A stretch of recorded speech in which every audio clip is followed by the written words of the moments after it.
Me akkam jirta sukkarati yaa nadi. Akkuma fedha jiraadhu sagalee fedha kennan annakaya.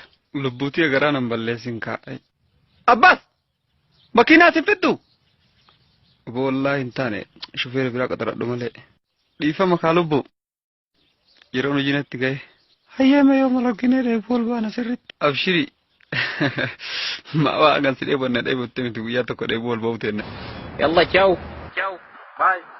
Ana makasii dhaamu hiyyeeyyii sanniin jalaa fi wallahi kana qabadhoo qalbii qabaatte.